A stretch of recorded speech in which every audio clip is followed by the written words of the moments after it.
6.5 FM and now 102.3 FM.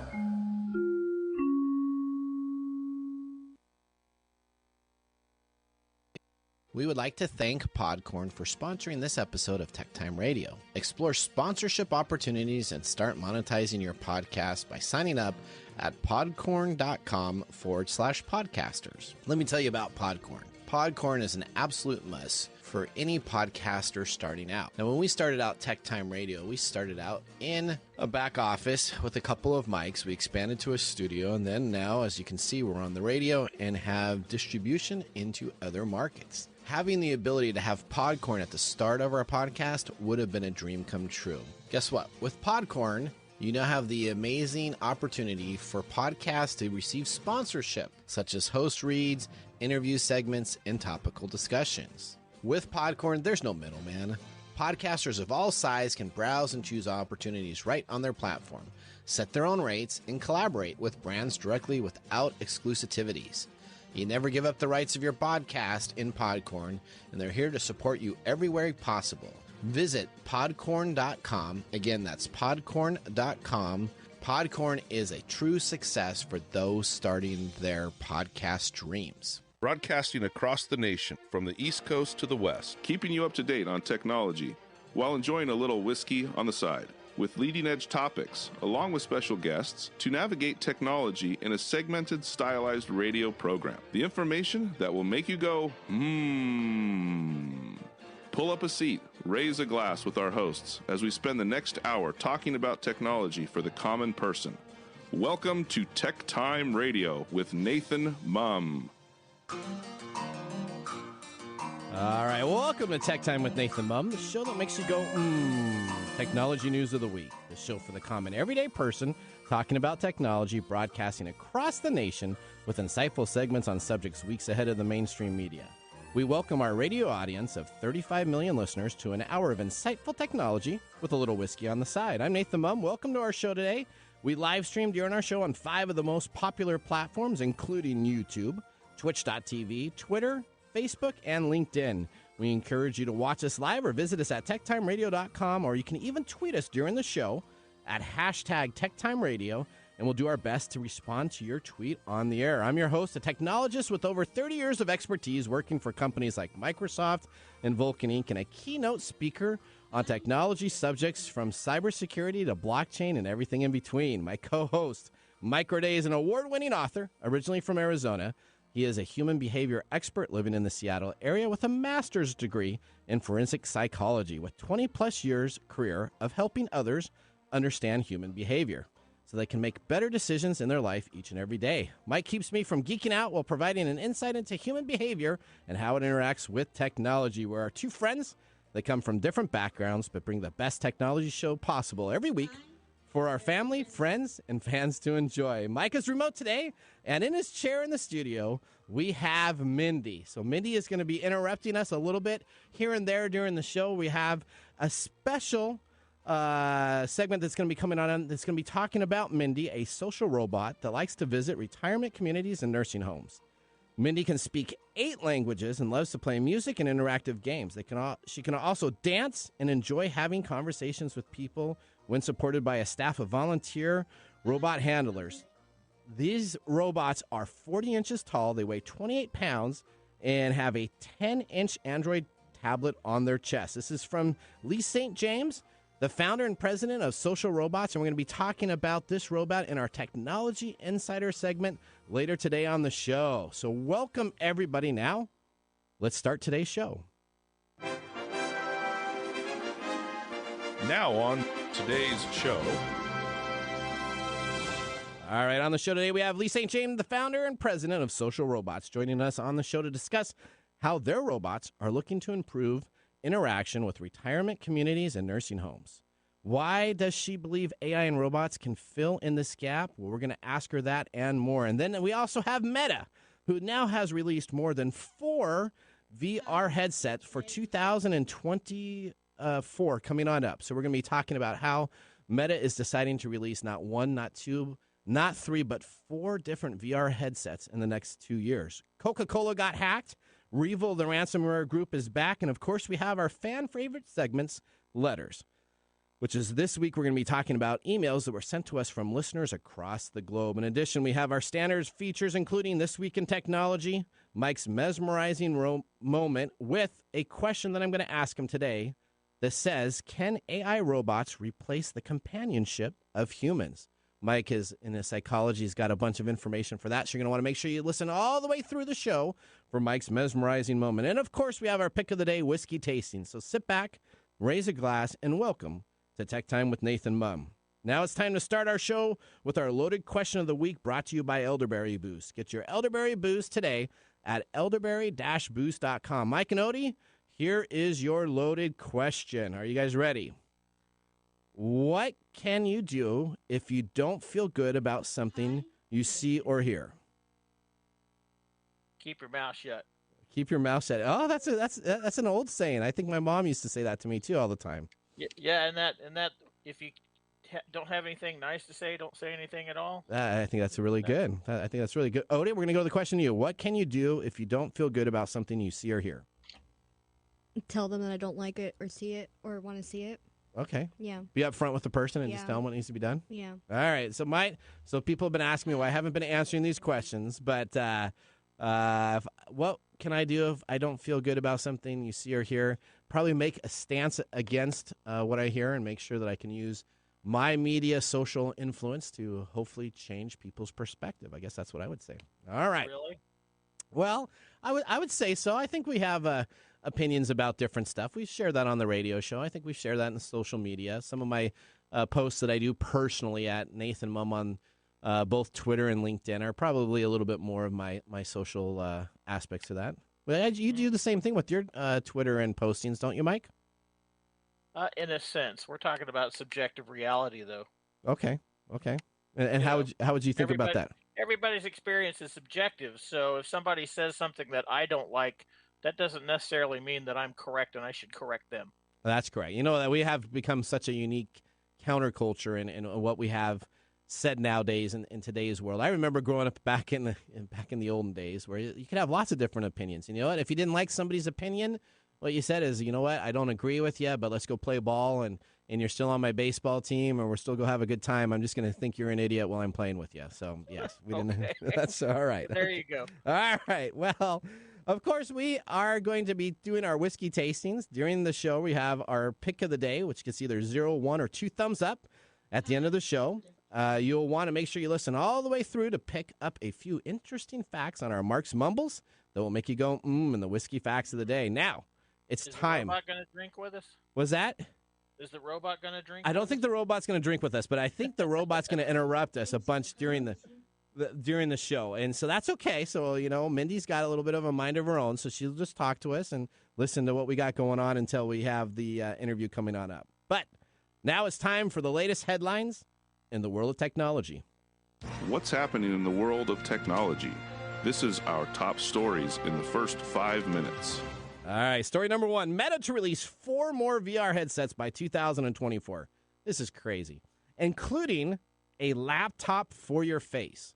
They have it listed in their promo materials for their roadmap as the laptop for your face. Now, we have some information from our correspondent, and we're going to go right there to our Quest Quickie and see what they said about this.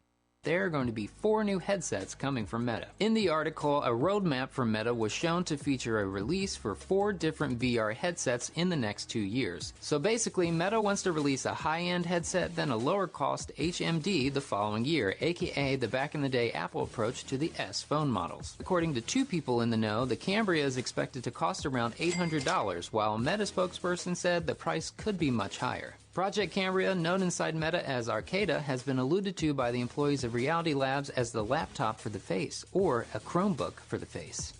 Yes, the Chrome Facebook. All right, so there we go. Is that something that I have to smash with my head because of touch screen? So I don't get what Meta is doing. Okay, so clearly in the VR world, they can't come up with a decision on just to stick with the Quest 2, the Quest 3, the Quest 4, and do an iteration of each of the models with newer graphics, newer hard drive capabilities. So instead, Zuckerberg is all over the place, and he's deciding that he's going to release 4 units, not 1, not 2, not 3, but 4 different units. You're going to have this real rich version that I guess is both VR and augmented reality, so you can take it on out and you can have it in the real world, and it'll have overlays, kind of like the Terminator 2 overlays. It's like a 4-tier system. Yes, and then there's the cheap version, so if you're just the everyday person that wants to have a VR experience, I guess you get the low-end model, which they're still saying may be in these realms of $799 for a low-end model. I paid $299 for the current Quest 2 device from Facebook at the time, which is now Meta. I enjoy that unit, but I cannot see spending $799 for a virtual reality event that I put on, because I only spend probably a year or maybe 40 hours tops in my VR world anyways. So I'm struggling with that. Would you spend $700, $800, $900 for a virtual reality set, Mike? No, and in light of the fact that our younger generations don't really find VR that awesome, I'm not sure he's barking up the right tree. Yeah, so the memo that was sent out and to all these VR companies and all these software engineers really raised a bunch of the questions. That's why it was breaking news this morning, because they're like, what am I going to develop for? Is it like a Unity type platform where I can develop for one of these devices and then it works on all of them? Or am I going to have to write code specifically for each of these devices itself? So I don't know. You know what? They're like individual Apple computers. Yeah, and they're really trying to do like what the Apple did with the Apple SE versions, right? So they came out with the Apple 6 and they came out with the SE. Nobody bought the SE versions. They stuck with the standard versions, and then Apple has decided that they are just going to have a Max version, and they're just going to have their standard version, kind of their Pro version, so that they don't confuse people with model numbers. So maybe they'll figure that out in a couple years also. All right, I think you got story number 2. You got story number 2 there, Mike? Yeah. So story number 2 is about SpaceX Starlink. You know, Elon Musk there has been helping out the Ukraine with 150,000 daily users in the Ukraine 5 weeks after being activated. This is part of the crucial support that Ukraine is receiving for restoring its damaged territories after the invasion continues to occur. So Elon Musk activated late March, according to a SpaceX representative, and Mikhailo Fedorov said that it's crucial. It's been crucial to the support of what's going on in the country's infrastructure and restoring the destroyed territory. So apparently he had about 10,000 terminals activated in the Ukraine just a few weeks ago. Yep. And, you know, what's interesting is that Elon Musk responded within a day of a tweet all about Twitter, right, asking if they would be able to bring these over, and he got those set up within the matter of 48 hours of moving satellites in space. So just think of that. Yeah, satellites in space. Within 48 hours, you can reposition them all the way halfway across the world to combat the invasion that Russia is doing to Ukraine. And now, doesn't matter where you're at, with this satellite internet services, you can continue to have your state operations run without having to have landlines taken care of. Anybody can come on in and breach a city or a big terminal, and essentially you're not going to have to worry about that moving forward. So that's a pretty cool thing. Yeah, and I don't know too much about the system, but apparently, it looks like it's very highly mobile. So that would be of considerable importance right now. Yep, absolutely. All right, I got story number 3. Coca-Cola investigates hacker group that claims to breach its data. So Coca-Cola, the world's largest soft drink maker, has confirmed that it was aware of a report about a cyber attack on its network and is currently investigating the claims. Mindy wants to be my friend. Yes, I'll be your friend, Mindy. Okay. Essentially, Coca-Cola's hack was asked to repurchase back 161 gigabytes of data. Then the threat actors asked for 1.65 Bitcoin, which is currently around $64,000. It is not known if Coca-Cola paid to get that ransomware taken care of or not. They did not comment. And story number 4, REvil Software hacking group is back with a vengeance. Now, we talked about this, right? REvil disappeared. Russia supposedly came on in, infiltrated the big opponents of this REvil ransomware game, sent them to prison or sent them to wherever Russia has their little prison. But essentially what they've been doing since 2021 of October is they have decided to rewrite their code. So much like you have a brand new version of Windows software operating system, Apple operating system, essentially what you have is you have this cyber group that has decided to rewrite their code and make it twice as difficult as it was previously. Revel says that they are now up and running at a new location, a new Tor infrastructure, and they will begin operations again for unknown ransomware operations against companies. So there you go. A brand new encryptor that they decided to sit back and rewrite because their other one was still being compromised and people were able to start recovering it. They said, we're going to take it back and see what we got going on. Well, that is our 4 stories. Mike, our time is up. We got through the top stories of the week. If you want to learn more about them, please visit us online at techtimeradio.com or click on the episode section or blog to get more details on these stories. Now it's time to get ready for our whiskey tasting during our break. But up next, we have Lee St. James, the founder and president of Social Robots, joining the show today to discuss how their robots are going to improve the interaction with retirement communities and nursing homes. We're going to be back in a moment with our Technology Insider. You're listening to Tech Time Radio with Nathan Mumm. Hey, Mike, What? have you heard of elderberry? Only in reference to a Monty Python movie. Well, let me tell you, Elderberry Boost, again, that's elderberry-boost.com. Elderberry Boost. Yes, Mike, that's Elderberry Boost. You can choose organic Elderberry Boost, that 8-ounce size. That's available on sale right now at $11.99. But you're listening here right now on Tech Time Radio, so you need to go to Elderberry, that's ELDERBERRY-boost.com, and get some today. Elderberry Boost. Elderberry is an all-natural organic immune system booster and antiviral. Elderberry is known to actively fight against viruses, including colds and the flu. It also works as a natural remedy for allergies, cancer, digestion, heart disease, high cholesterol, headache, toothache, weight loss, and reduced inflammation. It's a natural and healthy diuretic and has many antiviral properties. While it is famous for fighting the flu, it is effective for any illness. Elderberry Boost was created to provide a quality organic elderberry to their customers. After searching years ago for a perfect elderberry syrup, none could be found, so they essentially created their own homemade recipe. If you would like to get 15% off your first order of Elderberry Boost, just put in the discount code TechTime at checkout. Again, that's elderberry-boost.com. Elderberry Boost. Hey, Mike. Yeah, what's up?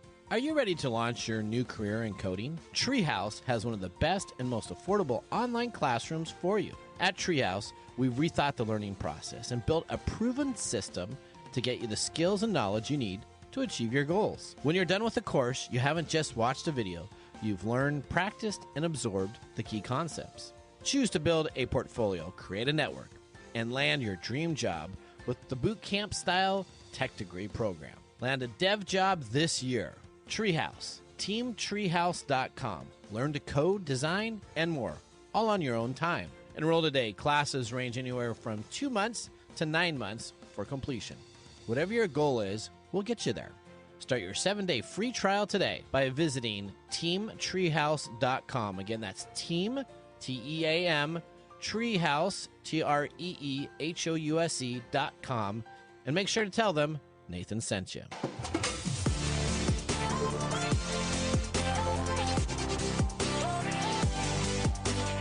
All right, welcome back to Tech Time with Nathan Mumm. Tech Time Radio is an hour technology show that talks about current technology in a simple format without having to geek out. Brought to you by myself, Nathan Mumm, and Mike Day. We just had our first whiskey tasting during the break, and now let's talk about our sippings for our pick of the day. Today we have chosen the Maker's Mark 46 Cast Strength, which is the barrel-proof version of the standard Maker's 46. Maker's 46 starts out as a standard Maker's Mark, which is a wheated bourbon made in a batch of less than 1,000 gallons. Then heavily seared French oak staves are placed in empty barrels that allows the standard Maker's Mark barrels to refill them into the warehouse to finish the aging process for an undisclosed amount of time. It's estimated anywhere between 2 to 3 months. Then it's pulled out. Maker's 46 Cast Strength was originally made to be a distillery-only expression, but was released to the public in 2020 to celebrate the brand's 10-year anniversary. So this is a 70% corn, 16% wheat, 14% malted barley taste. It's $60 a bottle for the 750 milliliter bottle. And what is your first take on this whiskey, Mike? You like it? Yes. Yes, I do, Seaguy. I got it. Here we go. Yep, it is amazing. It's got a bite, though. It's got a bit of a bite, which, you know, if you've been watching me long enough, you know that I'm not a fan of the burn. Yeah. But it doesn't last long, and it has a really nice finish. All right. Well, I'm sure you're going to listen all the way through for Mark's Mumbles. He's got a lot of opinions on this. Let me just tell you, he says this is one of his top go-to bottles as a daily drinker. So he's got some opinions on if we like it or if we don't like it. So we'll see what happens at the end of the show. All right. So now moving on.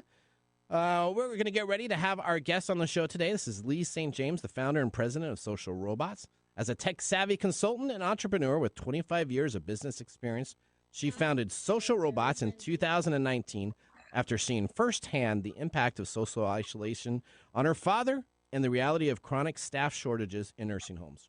Prior to this, Lee was general manager and vice president of a design studio that developed robot apps for banking and automotives. She has an honors business degree from Western University in London, Ontario, Canada, and an MBA from INSEAD AD in France. So there you go. We are going to welcome our guest, Lee St. James, the founder and president of Social Robots, who's going to join us on the show. Welcome to Technology Insider. We get the information directly from the source.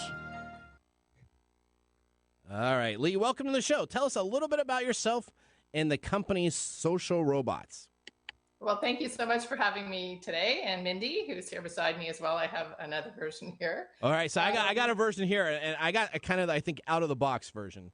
But let me just tell you, it was phenomenal, and we've played with it, and we had it dancing. I got a little lost on it, so hopefully you're going to tell us a little bit about how it runs and everything. I don't know if I had all the apps loaded because I had a whole bunch of Japanese stuff. So I kept on getting Japanese talking to me, and I was learning a second language. But tell us a little bit again, what about your company, Social Robots? Yeah, so it's a tech startup. I'm actually based in Canada, so I was born and raised in Toronto and recently moved to Regina, Saskatchewan. Basically helping my son fulfill his dream of playing elite hockey. And with COVID, my husband decided to retire, and I decided I could work from anywhere. So here we are in Regina. And so I've worked in technology or technical marketing for most of my career. And I launched Social Robots in 2019. And we can talk a little bit later about, what led to that. But it's a tech startup, and we're looking for investors and angel investors or grant money to help us grow the company beyond where we're at now. So in 2021 we did some pilot studies with retirement homes and nursing homes in Ontario, and now we're expanding westward. All right, so tell us a little bit about Mindy. I have one in studio, you have one there. Tell us a little bit about the robot, what the robot does, how it works. Give us a little bit. This is a beautiful fill-in for Mr. Gourdet in his seat over here. So, it's prettier than I am. It's fantastic. And Mike has lots of psychology background information and maybe some questions he's going to bring up about this also. But tell us a little bit about Mindy and the robot itself. Sure. Yeah, so Mindy is a second-generation iPal robot from Avatar Mind, which is the manufacturer of the robot. So I don't manufacture the robots, but this is the form factor that I've chosen to launch the applications and the content that I'm looking to bring to retirement homes. So most people don't think of older adults and robots in the same conversation. This robot actually was designed for children, and they've launched it into the education market. So I just see a need that I think can be met by this robot. Is kind of like having a visit with a grandchild. So the size of it, you can change the voices. So there are 12 different voices that you can pick, and you can also change the tone and the speed to help with auditory issues that older adults sometimes have. It's got a long battery life. It's got a camera in its left eye. It's got sensors on it, so you can tickle it and make it laugh. I'm not sure it's going to laugh when I do that right now. You can also pat it on the head. It's got a sensor. If you wanted to turn it off quickly, you can just pat it on the head, and you can pat it again on the head to get it started again.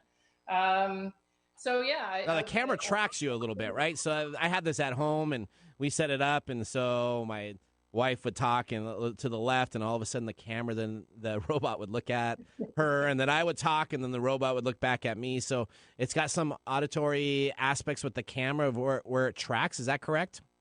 Yes, yeah, and it is capable of doing facial recognition. It stores, there's an app in there, you can take a picture of yourself, type in your name, so that if it does see you, then it could say, "Hi, Lee," or "Hi, Nathan." Wow.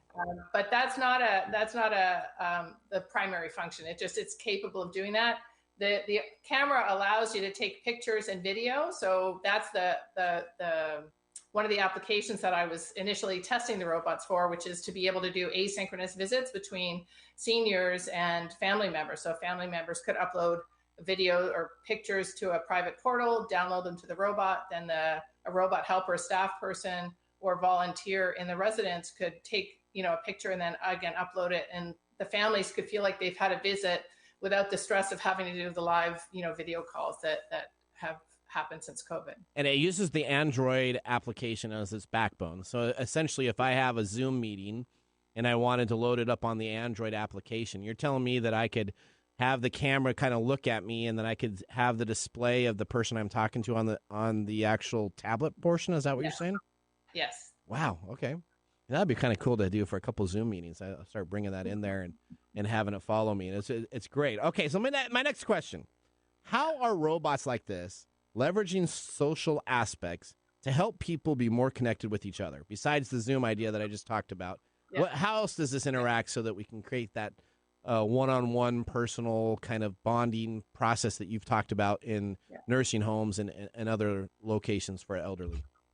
Well, there's a couple of ways. One, so the robot handler can use an app to have text-to-speech go forward. So I'll just pop a few phrases in here, and hopefully her microphone is loud enough for you to hear that. My name is Mindy. Yeah, we heard that. Hi, my name is Mindy. And so the robot handler can tap. It is nice to meet you. I like to visit with people in retirement communities.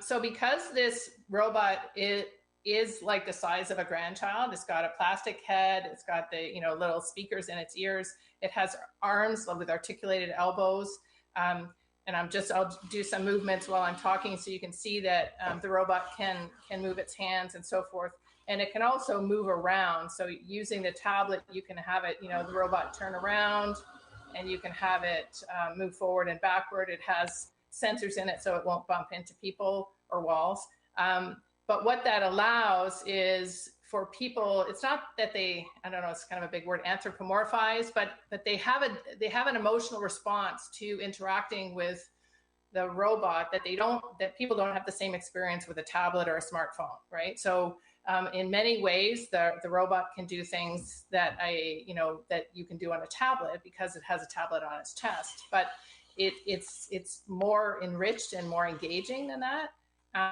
People want to take your picture. They want to take videos all the time whenever we're out, in a home, and it's really exciting to see the level of engagement, both with people who are cognitively well, independent living, that sort of, which is where I initially thought it would work, but also in memory care facilities, which I was surprised when we did our pilot studies last year.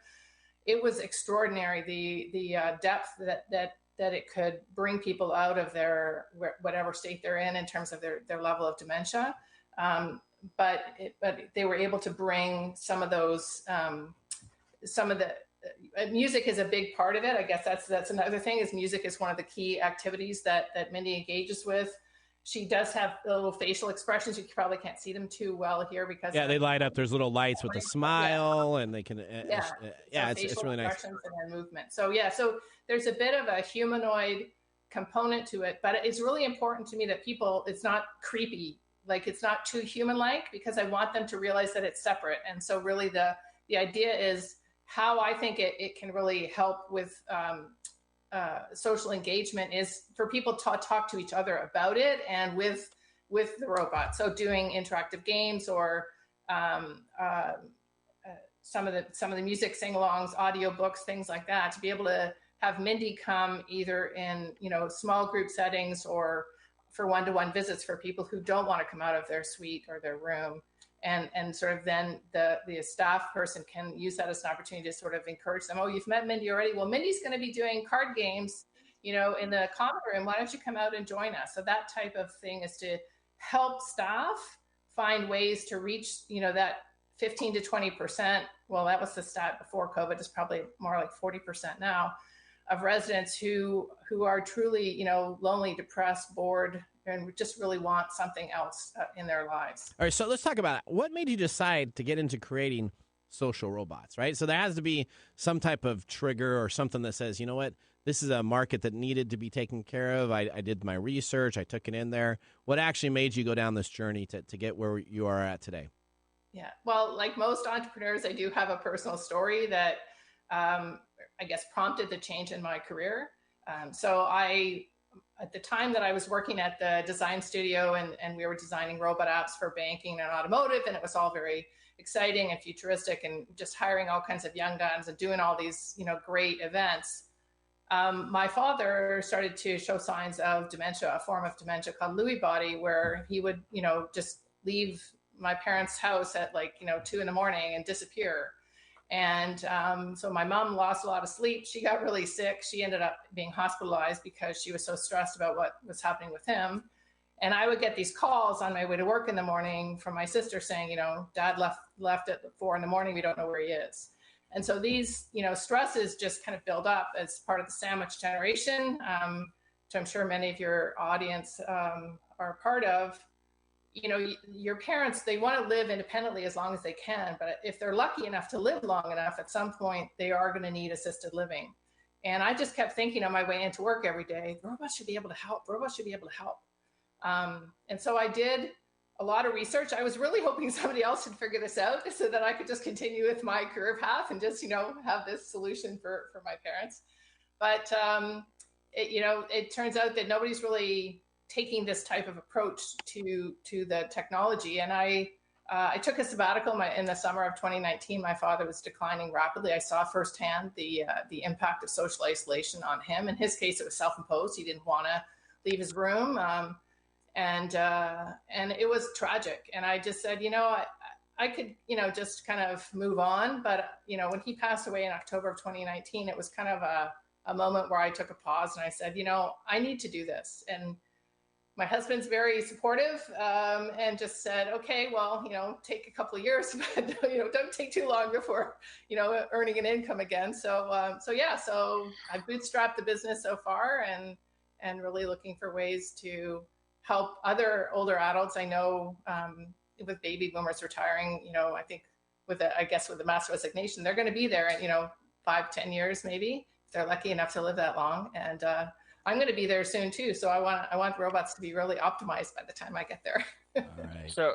So does the robot operate independently of somebody utilizing it? Meaning, does it go into a room and then the person in the room interacts with it independently of a third person that's operating the keyboard? No, not at this time. So right now, and I think this is really important for adoption of technology of this type, especially in the senior sector where safety is of big importance, but also just in terms of being comfortable, right? So right now, the idea is that a robot handler takes their tablet and they could be 10 or 20 feet away from the robot, but they basically initiate the activity. Now, it really is depending on what that person wants to do. So in our pilot studies last year, I had one woman who really wanted to play math games. So there's a math game on the robot. Okay, great. And the first couple of times, the recreation assistant had to sort of teach her and show her how to use it. But it was a 4-month pilot study. So as the weeks went on, that resident became much more independent so that Bailey, the recreation assistant, could, deliver the robot, have a little bit of an interaction, then, okay, Marion, you've got it. You can handle this for 10 minutes. I'll be back in 10 minutes, and then go and support another resident while Marion was having an interactive game with Mindy.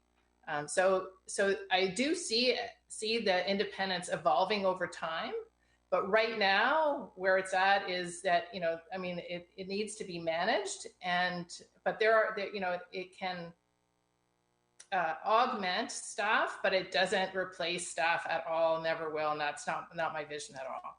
All right, so we have a listener typed in our chat here and says, how can they support your company directly? So let me ask you that. How can they learn more about your company initiatives, and what can they do if they were interested to maybe be a supporter, or maybe even, I don't know, maybe a part of your guys' organization? How do they go about that, finding out more information?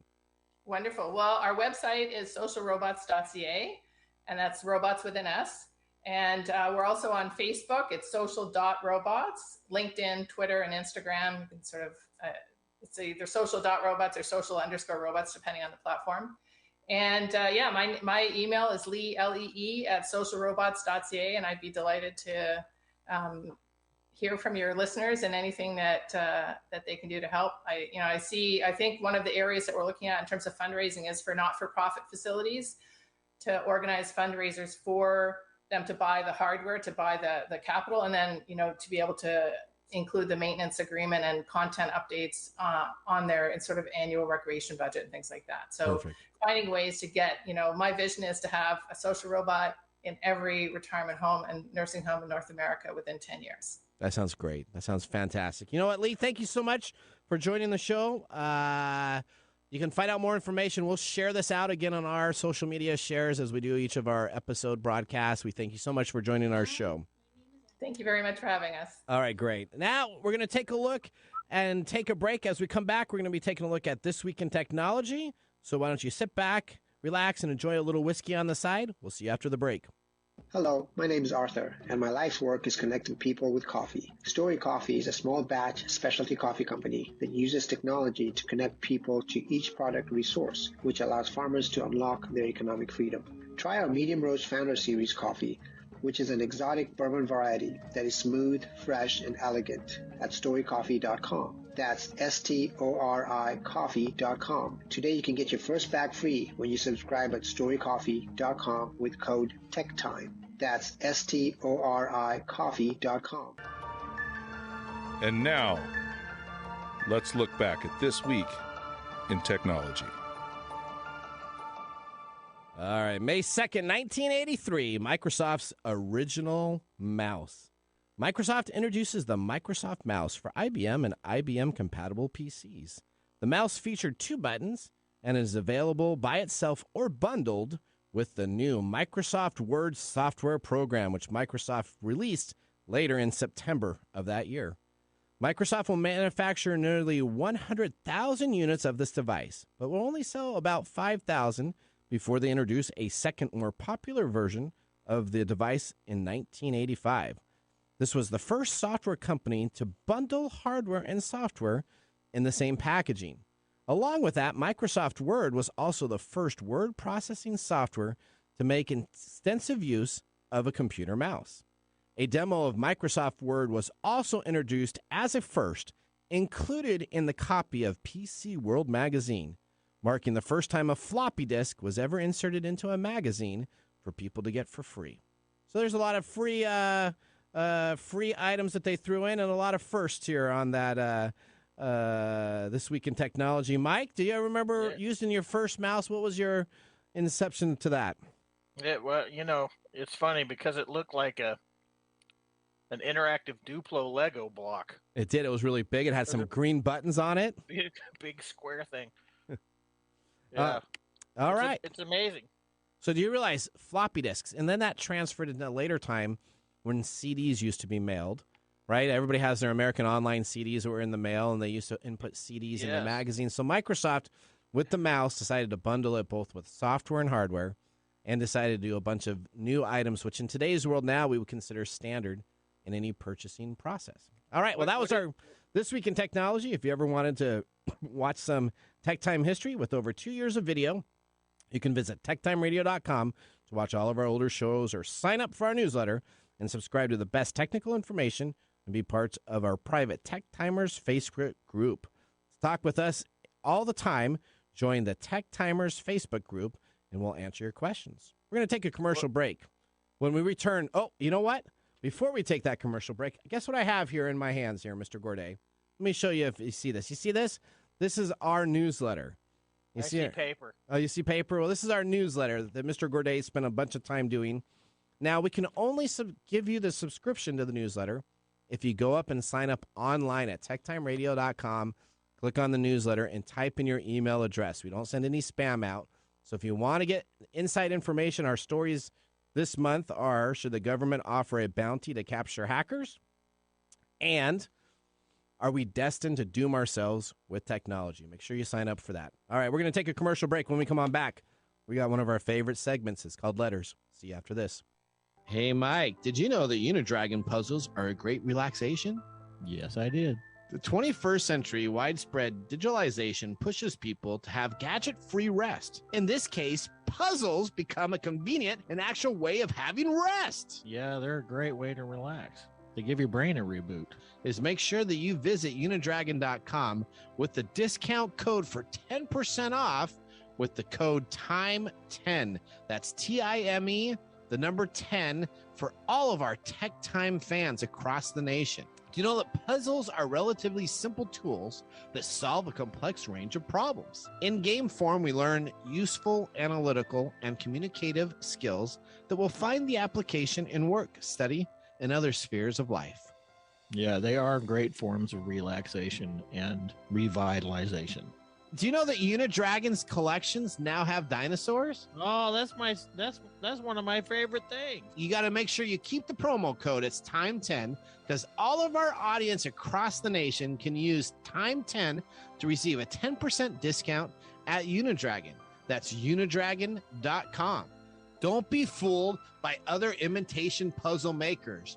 Visit unidragon.com, the only spot for your true thinking puzzles.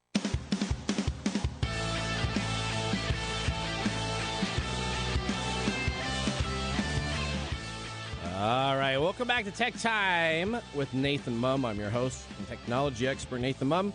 We have my human solution consultant extraordinary, my Lie to Me expert, Mike Gourdet, on the line also that will help us with all of our information for the everyday common person. We are a technology show that will make you go, How's that whiskey tasting, Mike? I like it. You like it? Wow. You're kind of giving a little preview of your thumbs up or thumbs down. No. Okay, don't be blowing it now. We have to wait till the end of the show to have that taken care of. Well, now let's look a little bit more into this whiskey as we take a look at one of our writers' comments from the show. And now for Mark's Mumbles!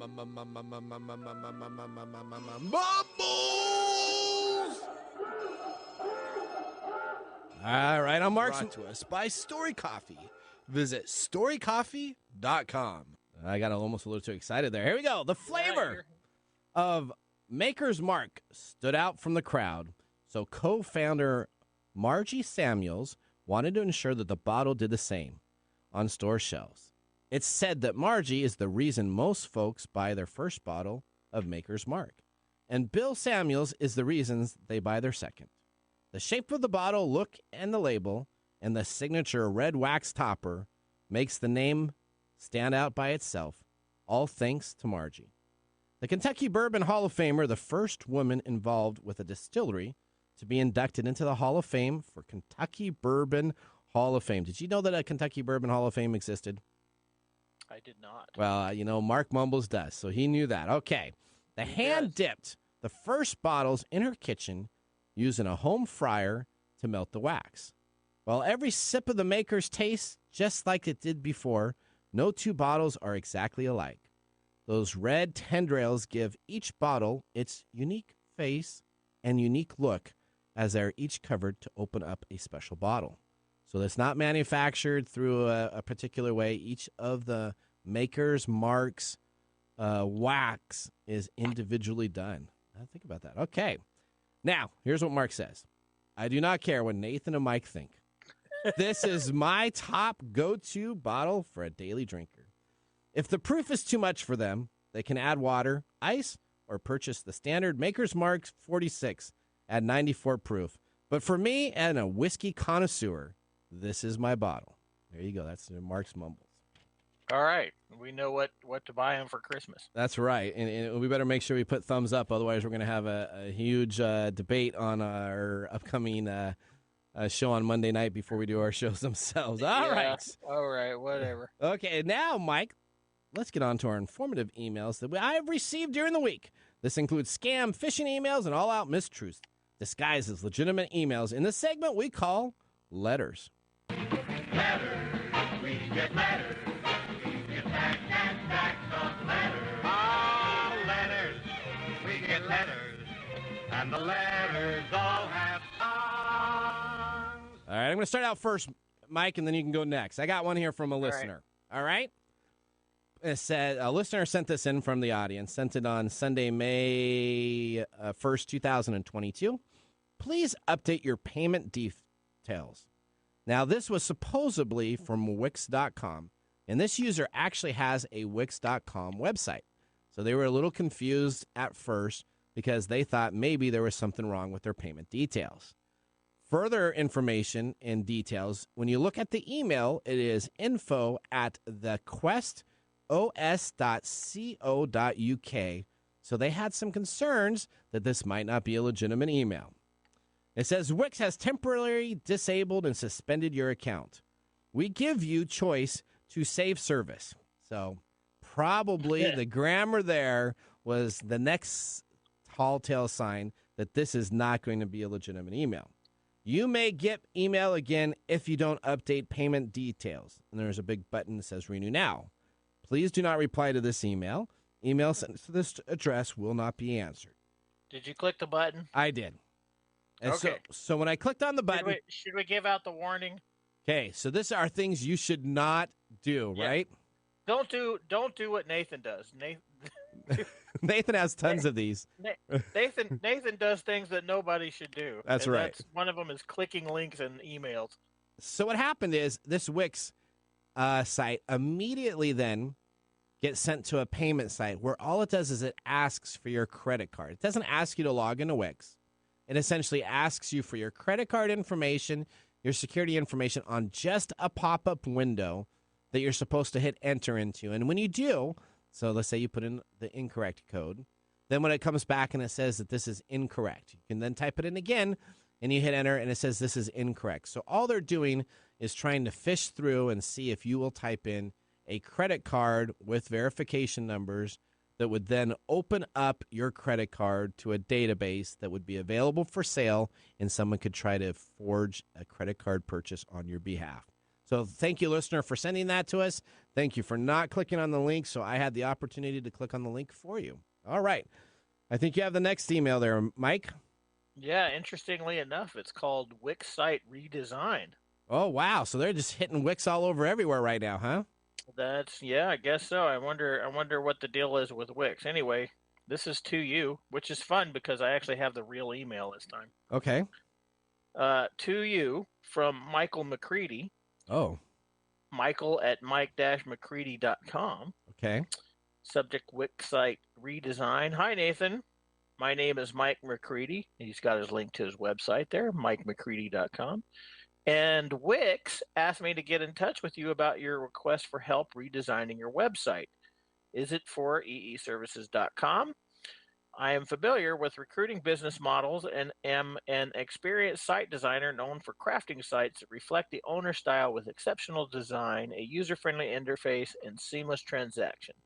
Has my Wix portfolio with some links. I welcome the chance to speak to you and learn about your web presence goals, including SEO. I can provide you with an accurate assessment of cost, processes, and delivery timelines for your site redesign.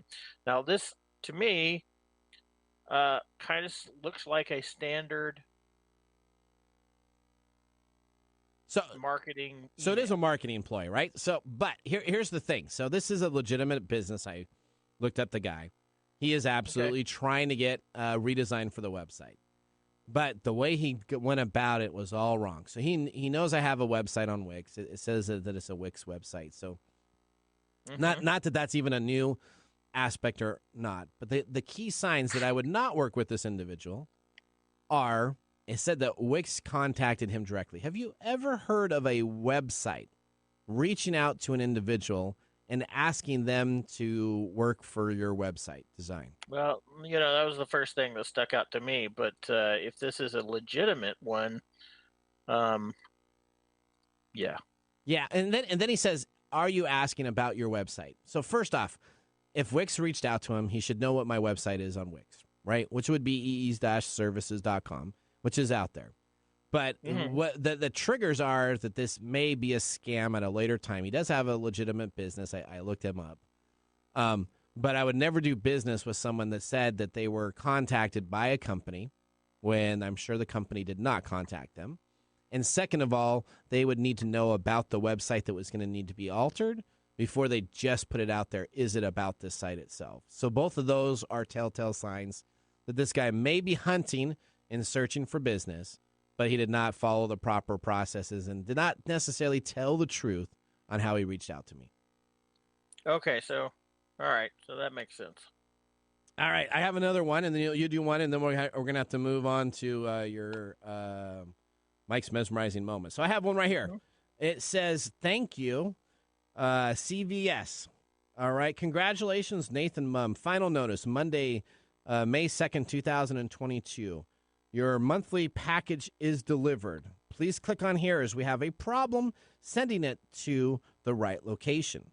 So when you click on the link, now it has an address that is coming from Las Vegas, and then it also has an address that's coming from Illinois. So they have two different addresses on here.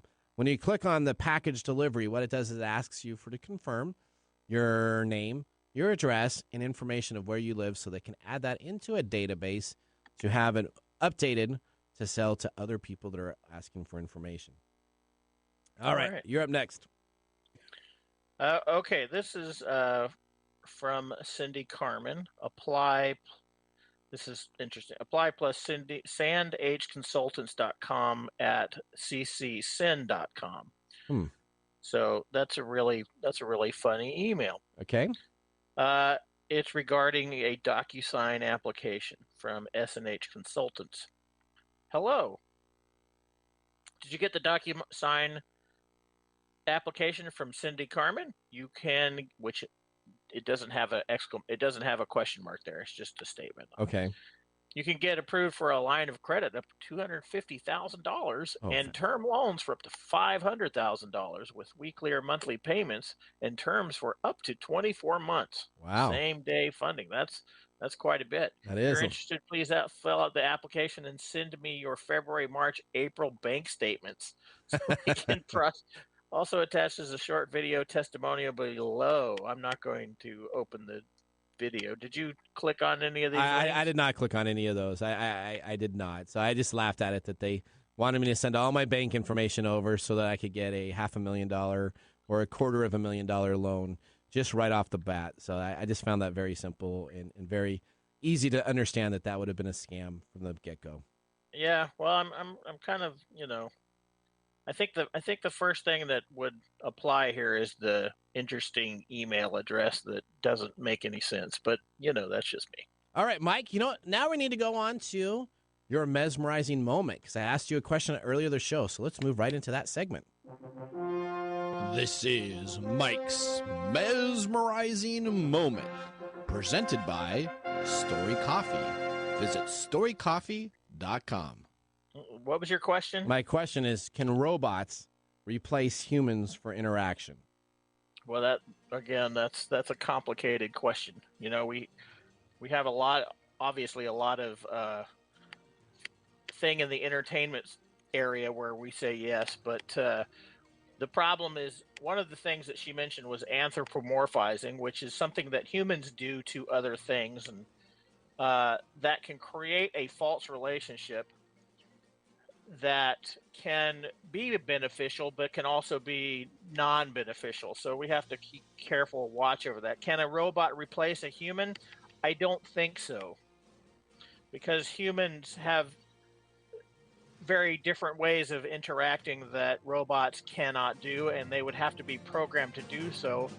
And we have to understand completely about humans before we can program to do that. So when it comes out in the end, it looks like they might be able to relate, but not completely. All right, here we go. We're going to need to give a Our pick of the day, the Maker's Mark 46 cast strength. Thumbs up or thumbs down, Mike? Thumbs up. Thumbs up for me, too. Remember, the science of tomorrow starts with the technology of today. We'll see you next week. We hope that you had a chance to have that moment today in technology. The fun doesn't stop there. We recommend that you go to techtimeradio.com and join our fan list for the most important aspect of staying connected and winning some really great monthly prizes.